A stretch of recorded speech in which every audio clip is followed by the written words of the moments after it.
Yo. Yes, go. You're live. What's up? So I would like to thank everybody tonight for tuning into the podcast of Filthy Rags. So tonight, what we're talking about closing the gap. And closing the gap is a program that Filthy Rags and Ellison coaching and counseling services have come together to do to provide an opportunity for incarcerated fathers to reconnect with their children, right? And so before we start, I want to read exactly what it is. This is Closing the Gap is a collaborative effort by Filthy Rags Outreach and Ellison Coaching and Counseling designed to address the challenges faced by children with incarcerated parents with a primary focus on reconnecting, healing, and fortifying relationships with their absent fathers. Moreover, it aims to assist these children in navigating the emotional and psychological difficulties associated with having a parent behind bars. And so tonight for you, we have a special guest, Mr. Pierce Dubois, which is a real close and personal friend of mine, and he's going to share his experience of dealing with this counseling service. So Pete, man, what's up? What's going on, man? Listen, man. So, listen. First of all, man, I want to thank you, man, for agreeing to do this, man, and sharing your experience with us. Okay. Oh yeah. It's nothing. Okay. So let's get it started. So listen. So how did you first hear about this program? I heard about it from a childhood friend of mine, Charles Champion, and okay. I'm with everything that can help produce a better self and help anything, dealing with relationships with our kids, especially. So when he told me about it, it was a no-brainer for me to, join it. Yeah. All right. So I know. So you had to go through an application process, right? So how long after you filled out the application did your counseling sessions begin? Like, how long of a process did that take? Man, it really wasn't a long process in the matter of like when everything got rolling. I mean, I think it was about a month or something like that I contacted and filled out my application, and or a little bit over a month and a half or something like that. Okay. It wasn't a process. Okay. So it was a pretty quick process. Yeah. Okay. So look. So the next question I got for you is something that's kind of personal, right? So before I ask the question, I'm gonna tell you something. So I know for myself, growing up, I never knew any black people that ever went to any type of counseling or saw any type of therapist or anything. Because whenever I would, talk to my mom about things like that when I was younger and asked why do people do it, my mom's answer was always, "Hey boy, listen, everybody got problems. You just push through it, right?" So what I want to ask you is, how did you feel personally about, going and speaking to a counselor? Was there any type of like things that you had to work through, or was it just like you just like, nah, I don't really want to do it, or what? Like, how did you feel personally about it? About it, at the stage of my life and understanding about things and where I'm at and trying to grow. You feel me? I don't really knock nothing that I can't learn from. It's always something that we can do better at. So when it came to it, I mean, if you were you know what I'm saying? I'm a little more older, a little more wiser now, so it was really nothing for me to do it at the stage that I'm at now. Yeah, absolutely. Man, because I know for myself, I had to break down a lot of barriers that I had from growing up, and just the way I was raised. I'm not saying that I was raised bad. That's not what I'm saying. But the things that I learned to do, and going, talking to somebody outside of your family or outside of your peer group was one of the things we just didn't do when it came to discussing problems. You know what I mean? And so, so that's why I was curious to know, like, personally, how you felt about going to talk to a counselor. You know what I mean? So, yeah, man, I appreciate that. Man. I appreciate that honesty right there. Yeah. The reason why I was more me now, because like I said, is because of where I'm at. I do things. I don't do things in order to for other people. I don't really worry about what other people feel or think. I do things for my own self. Absolutely. So when I do something, I don't really care about the other side. It doesn't matter. I'm doing this for myself. So Absolutely. that's the bigger picture. That's all, man. That's maturity right there. That's maturity and growth. That's becoming a man when you do things because it's necessary. Absolutely. Right. So when you go to so do you have a son or do you have a daughter? I got a son. Okay. And how old is your son? He's 15, about to be 16. We got locked up when he was 2. Oh wow, he's 15. So you're really dealing with a young man right now. Yeah, and definitely. So look, let me ask you a question. Have you always been in his life, or? Yeah, I've always been in his life. I never let my time away. He never been, without me throughout the whole process of me being down. But it's still, it's just hard in some ways of showing. When you're looking at a kid growing up, they go off of examples, of what they see majority of the time. So it's kind of hard. I had to break down a lot of my natural communication. Like, our parents used to teach us work as I said so, right? We just do. Yeah, absolutely. And I definitely couldn't go about that in this process of where I'm at because I'm over a phone, so I have to learn how to communicate differently to try to get the results that I wanted. You know what I'm saying? Yeah. So yeah. That tough parent wasn't going to work for me. Sure. So I know this counseling service, man. You probably learned some tools or some type of new type of ways to communicate better, because in the process of breaking through the barriers of how we were raised, I know you have to get through that. So can you describe to us like some of the things that you learned from the coaching sessions or your counseling sessions that you learned to make you a better and more effective communicator with your son? So throughout the process, I've been already building on a lot of things. So my counselor actually, confirmed a lot of my actions. But one of the biggest things that I learned, right, is to when I talk to my son, I talk to him in a way of making him understand that his history that he makes is for his life, right? But it also, I learned when something happens, when he reacts a certain way, or when he does something I don't like, or I don't, you know what I'm saying? Instead of just punishing or getting on him about it, ask him why. Ask him, why did you do this? What made you do this? Ask him about his own feelings and about the situation, and get to know the deeper side than anything. Because, the difference was with how I'm talking to him, when we were younger, we wasn't allowed to show no feelings or emotion. That you can't do that. Absolutely.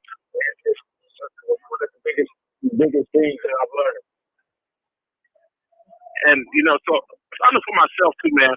Probably with you too. Like, I would do things when I was younger just to see, just for the experience of it, right? And so if I did something that would cause me to get in trouble, when my mom would ask me, "Why'd you do that?" You just be like, "I don't know," right? You just do things for the experience. So it's important, man, to just be able to allow your son to be like, "I don't know," and then kind of just explain to him, like, "Listen, there's a process for everything, and there's a reason you did it, but it also helps you in dealing with him and gives you a better understanding, because you was once a 15-year-old boy, and the curiosity, man, that kids have is just it's crazy. It's crazy, and sometimes we just do things just to do them, just to see what the outcome is going to be, So man, and when I first fell, right, people don't understand how, like, we always think about how the effect is going to affect the children, but they don't understand how much we as parents, we suffer from this experience too, from being away from our kids, right? And, my whole thing was, so when I got divorced, so I would pick my girls up from daycare every Friday, and I would keep them all weekend, and I would see them, whenever they would call me during the week, I would always be there for them. So I was pretty much always there. And I remember the night I got arrested, bro, I was like, man, who's going to pick my daughter up from daycare, right? So it was like my freaking missing my children and my worry instantly kicked in. You know what I mean? And sometimes people don't understand, man, that we have these same type of things too, right? And that's why this is such a beautiful thing, man, for us to be able to express our feelings to someone who's not gonna, look at us any, weird type of way. But what I really want to ask you is this, bro. What's up? No, go ahead. No, go ahead. Say what you was gonna say. I was about to say, why this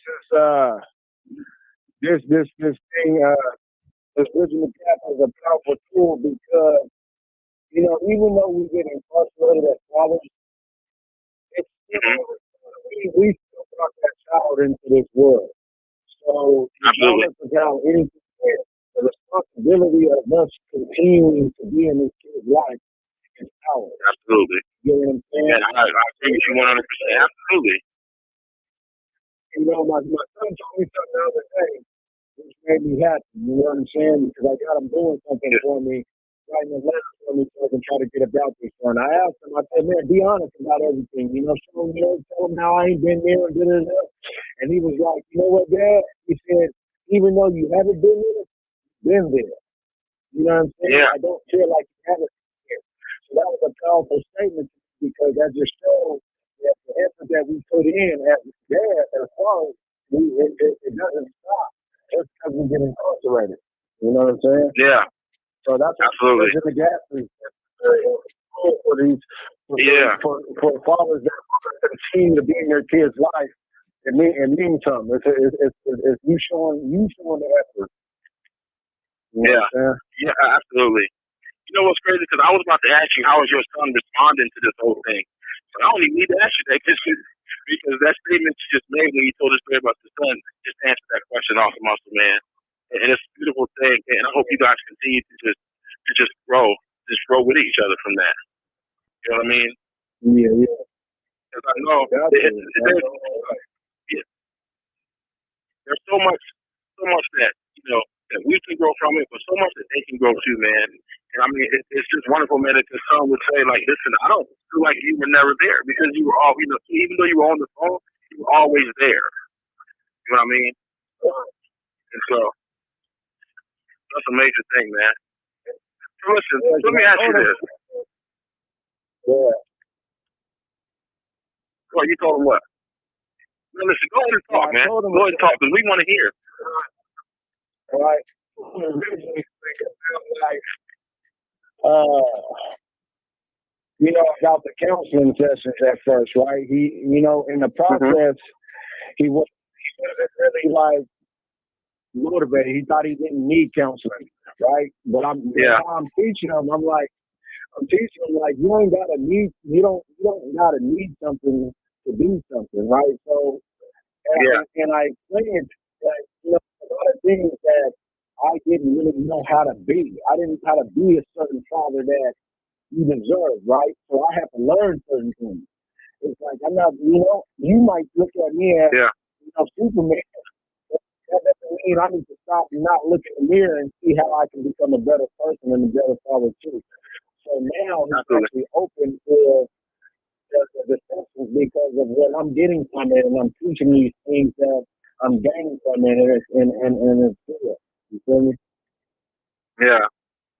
So what is the process like? Is it like you get on the phone and you talk to the counselor, and then the counselor, and then he will get on the phone and talk to the counselor at a different day, and then you guys might do a conference call, and you can do it together?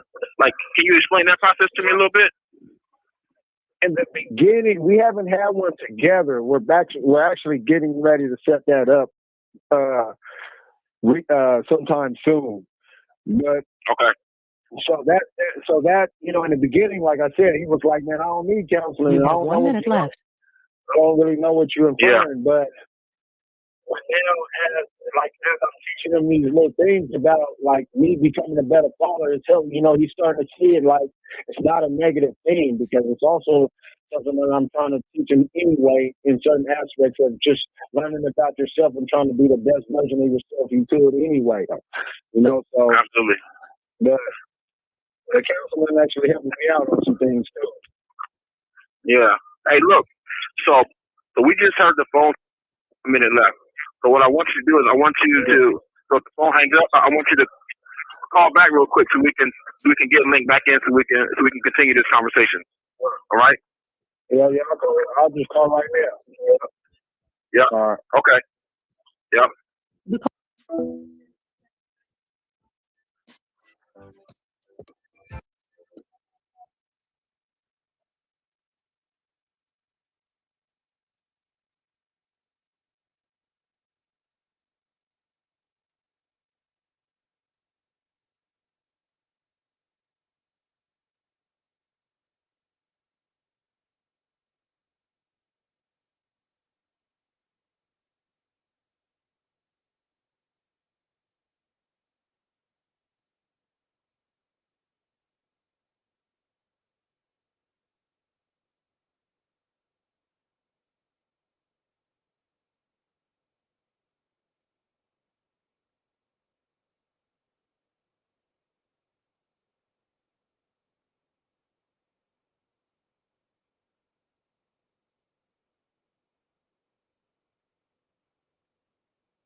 Yo, P. Yeah, what's up with it? Hey. Okay, so I'd like to thank everybody for having patience with us. We're working through these phones and we got time limits on these things, man. But P, listen, man, I really appreciate you sharing your experience, man.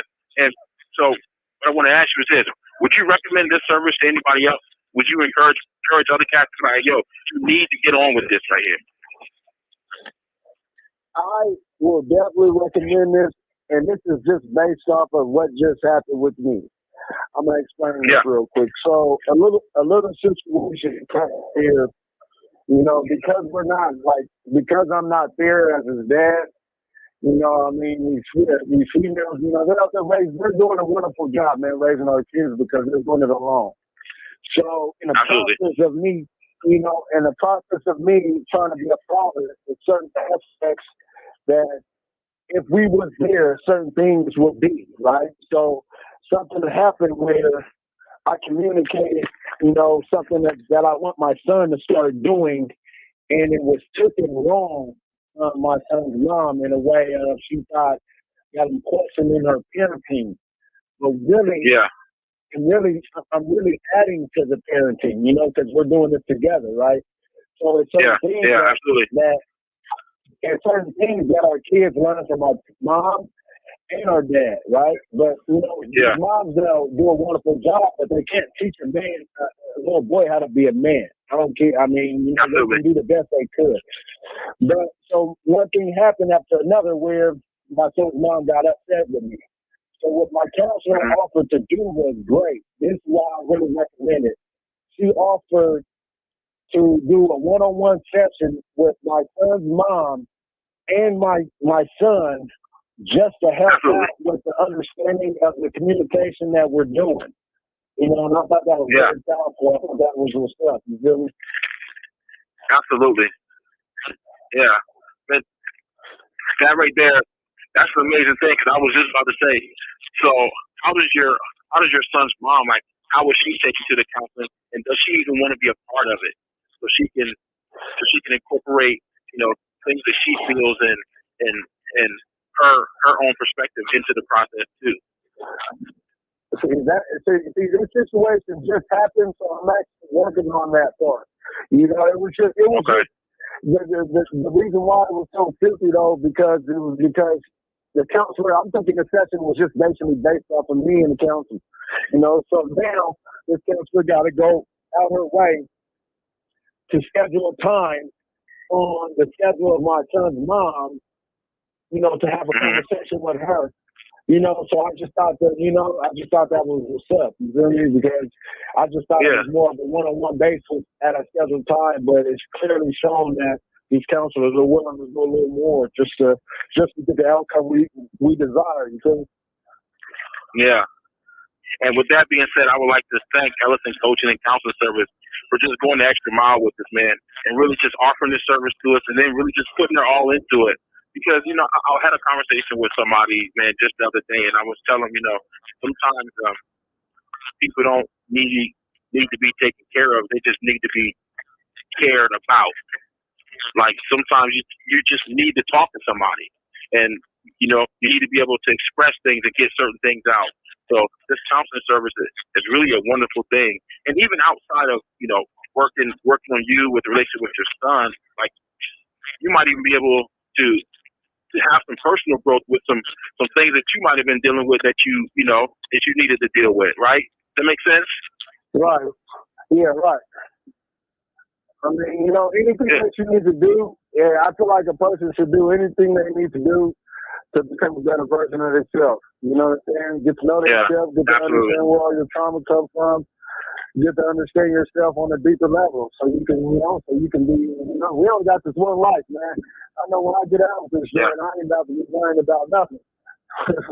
Yeah. Absolutely, man. And you forego the process now, man, and it'll get better, man. And listen, Pete, man, I thank you, man. Thank you for taking the time to spend with us, man. Thank you for sharing your experience with us, bro. Hey, listen, bro, I really appreciate this. I really appreciate you, man, just coming in and just speaking your truth, man, and being transparent with us, man. Because that's the thing about it, man. Like we know that where we are, guys find it kind of hard, man, to just be honest about certain things because of the way they feel, man. So listen, I greatly appreciate you, man. I got a lot of love for you. A lot of love for you for doing this, man. A lot of love. You got to be honest with yourself, because the only person you really be lying to is yourself. So, I appreciate you, Absolutely, man. Yeah, absolutely. But it's good, though, bro. Anytime, man. Anytime. Yeah. Listen, bro, I appreciate you so much. So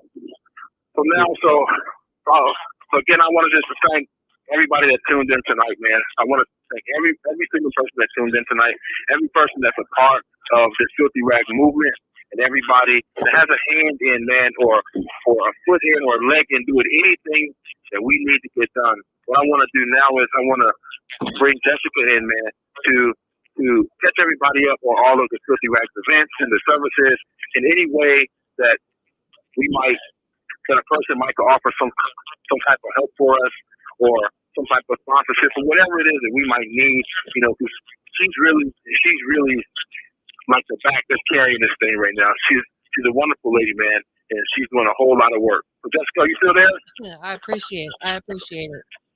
Yeah. Absolutely. So we definitely need people to volunteer. Right now, all the administrative stuff, paperwork, all of that. That's all me right now. We have a couple men that are stepping up. Duck and Pastor Roan are stepping up and they're going to be involved out here. We definitely need administrative help. We are going into the juvenile Patricia H. Clark Detention Center. It's on 1211 East Alder, that one in Seattle. We need men that are willing to come in and mentor the juveniles that are in there, men and women. Yeah, any way that you want to get involved. If you want to donate financially, you can go on our website and check it out. We have the program going on, this Ellison Coaching and Counseling Group. Shout out to Adair, Quinita, and Jatham. Shout out Yeah. to them for doing amazing work with the guys. We've got 9 men enrolled in this program right now, and we've got a couple more slots available. And it's not just for men at Stafford Creek either. So if there's anybody from any other prison that wants to partake in counseling sessions with their children, our contact information is on our website, filthyregsoutreach.org. If you have any questions, you can email me, Jessica at filthyregsoutreach.org. And there's just so many opportunities. If there's men or women that are coming out of prison that want to get connected with housing or anything like that, you can fill out the form on our website. We can connect you with what resources we have. We do have an employment opportunity available as well. We have a partnership with SRS. Can't remember the name of it, but they do roofing supplies, and they are a second chance employers. We've got a partnership with them as well. Any other employers that want to connect that are second chance employers, we'd love to work with you. That's all I can think of right now. As far as the podcast, we got a podcast, blogs, all of that good stuff. But we definitely need more people to jump on board and help. Absolutely. Well, Jessica, thank you. Pia, thank you.